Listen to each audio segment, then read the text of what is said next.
Ngibingelele kuwe mlaleli, ngiyathemba ukuthi-ke uyaphila-ke.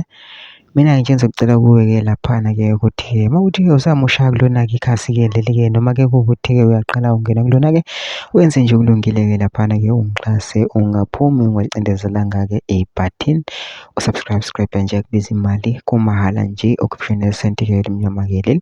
Kwenza ukwazi ukuthi ube sethubeni ukuthi uthole nezinye-ke iy'ndaba-ke ezintsha ngizolungisa nazo engizoyifaka kulona-ke ikhasi-ke leli kusukela-ke manje. Uze ngakuphuthuma zindaba manje ukuthi-ke ungabe-ke ucindezela-ke ibhathini usubscribe njengamanje.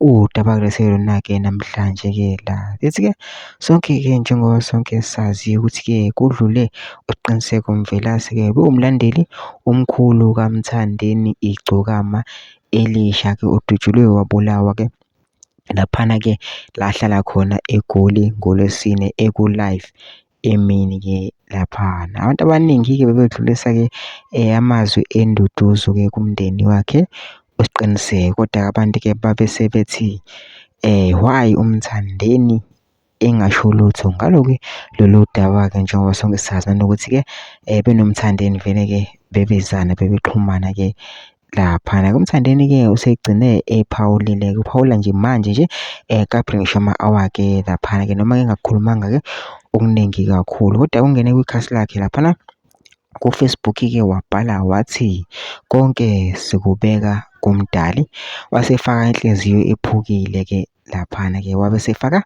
nesithombe-ke sasiqiniseko Mvelase ney'nhlelo zomngcwabo-ke laphana ukuthi-ke uzongcwatshelwa kuphi kanjani-ke laphana-ke sichaza konke la. Mina ngizocela kuwe-ke ukuthi ungene kuma-comment section-ke ushiye uvo lwakho-ke ngalo-ke lolu daba-ke lolu-ke bese wenza okulungile nje ungixhasa ungaphumi ulicindezelanga-ke ibhathini usubscribe nje akubiza imali kumahhala nje okuphishene nesenti-ke elimnyama-ke leli. Kwenza ukwazi ukuthi-ke ube sethubeni lokuthi-ke uthole nezinye-ke iy'ndaba-ke ezintsha engizolungisa nazo ngifakela zona-ke kulona-ke ikhasi-ke leli kusukela-ke manje.